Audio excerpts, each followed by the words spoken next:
बोल शंकर भगवान की जय।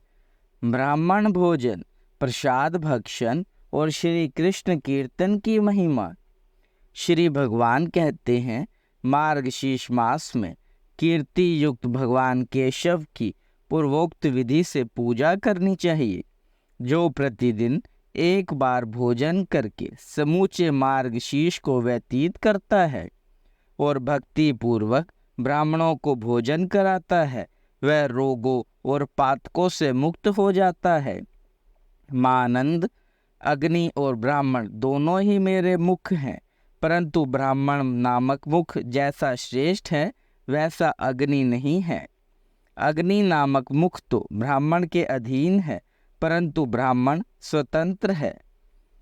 अगहन में कुमुद के समान स्वच्छ और सुगंधदायक सुंदर भात, मूंग की दाल और गाय के प्रचुर घी से पूर्ण भोजन का ब्राह्मण के मुख में हवन करें।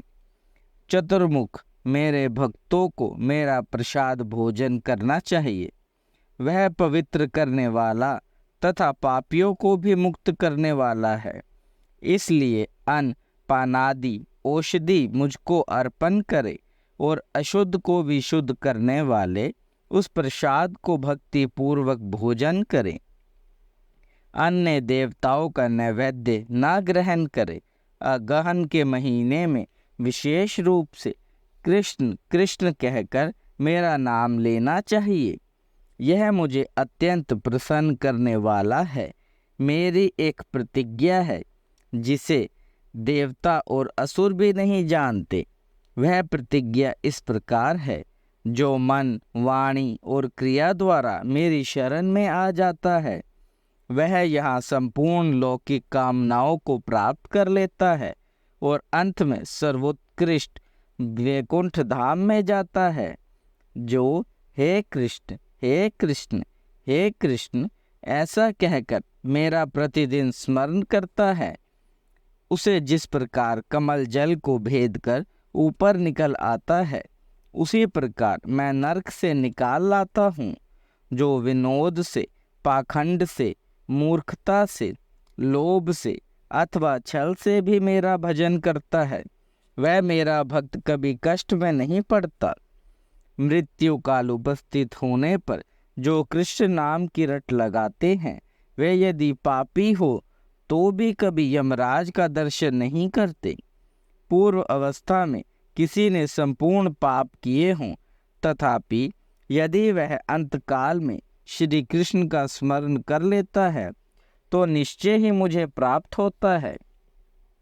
मृत्यु काल उपस्थित होने पर यदि कोई परमात्मा श्री कृष्ण को नमस्कार है ऐसा विवश होकर भी कहे, तो वह अविनाशी पद को प्राप्त होता है। जो श्री कृष्ण का उच्चारण करके प्राण त्याग करता है, उसे प्रेत राज यम दूर से ही खड़े होकर स्वर्ग में जाते देखते हैं। यदि कृष्ण कृष्ण का उच्चारण करता हुआ कोई शमशान में अथवा सड़क पर भी मर जाता है, तो वह मुझे ही प्राप्त होता है। इसमें संशय नहीं है। जो मेरे भक्तों का दर्शन करके कहीं मृत्यु को प्राप्त होता है, वह मनुष्य मेरा स्मरण किए बिना भी मोक्ष प्राप्त कर लेता है। बेटा, पाप रूपी प्रज्वलित अग्नि से भय न करो। श्री कृष्ण के नाम रूपी मेघों के जल की बूंदों से उसे सींचकर बुझा दिया जाता है।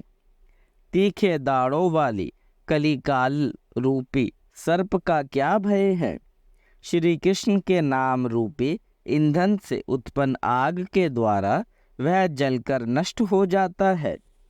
पाप रूपी अग्नि से दग्ध होकर जो सत्कर्म की चेष्टा से शून्य हो गए हैं, ऐसे मनुष्यों के लिए श्री कृष्ण के नाम स्मरण के सिवा दूसरी कोई औषधि नहीं है।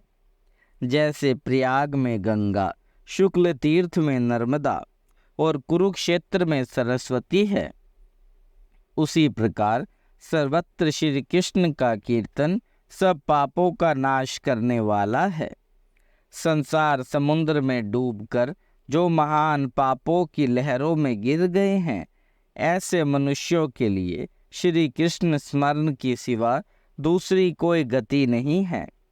जो पापी हैं, जिनमें श्री कृष्ण स्मरण की इच्छा नहीं है, ऐसे मनुष्यों के लिए मृत्यु काल में तथा परलोक की यात्रा के समय श्री कृष्ण चिंतन के सिवा दूसरा कोई राह खर्च नहीं बैठा है।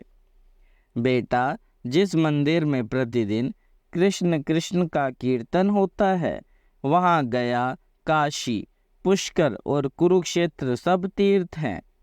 उसी का जन्म और जीवन सफल है तथा उसी का मुख सार्थक है, जिसकी जीवा सदा कृष्ण कृष्ण का कीर्तन करती है।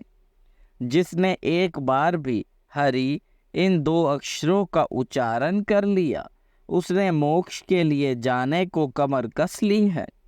समस्त पापों को भस्म कर डालने के लिए मुझ भगवान के नाम में जितनी शक्ति है, उतना पातक कोई पातकी मनुष्य कर ही नहीं सकता। कृष्ण कृष्ण के कीर्तन से मनुष्य का शरीर और मन कभी शांत नहीं होता, उसे पाप नहीं लगता और विकलता नहीं भी है।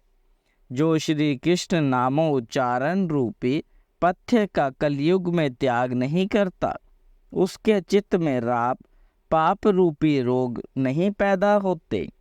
श्री कृष्ण नाम का कीर्तन करते हुए मनुष्य की आवाज़ सुनकर दक्षिण दिशा के अधिपति यमराज उसके 100 जन्मों के पापों का परिमार्जन कर देते हैं। सैकड़ों चंद्रयान और सहस्त्रों पराग वर्त से जो पाप नष्ट नहीं होता, वह कृष्ण कृष्ण के कीर्तन से चला जाता है। श्री कृष्ण नाम का उच्चारण करने से मेरी अदाकदी प्रति बढ़ती है और कोटि कोटि चंद्र ग्रहण और सूर्य ग्रहण में स्नान करने से जो फल बतलाया गया है, उसे मनुष्य कृष्ण कृष्ण के कीर्तन मात्र से पा लेता है। जैसे सूर्य किरणों के ताप से बर्फ गल जाती है, उसी प्रकार श्री कृष्ण कीर्तन से गुरु पत्नी गमन और स्वर्ण की चोरी आदि महापातक नष्ट हो जाते हैं। अगमय गमन आदि महापापों से युक्त मनुष्य भी अंत काल में एक बार श्री कृष्ण नाम का कीर्तन कर ले तो वह उससे पाप मुक्त हो जाता है। जो जीवा कली काल में श्री कृष्ण के गुणों का कीर्तन नहीं करती, वह दुष्टा मुंह में ना रहे, रसातल को चली जाए। जो कलयुग में श्री कृष्ण के गुणों का प्रयत्न पूर्वक कीर्तन करती हैं, वह जीवा अपने मुख में हो या दूसरे के मुख में वंदना करने योग्य है।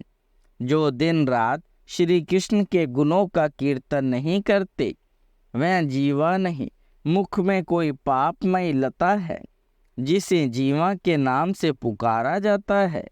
जो श्री कृष्ण कृष्ण कृष्ण श्री कृष्ण इस प्रकार श्री कृष्ण नाम का कीर्तन नहीं करती, वह रोग रूपिणी जीवा 100 टुकड़े होकर भी गिर जाए।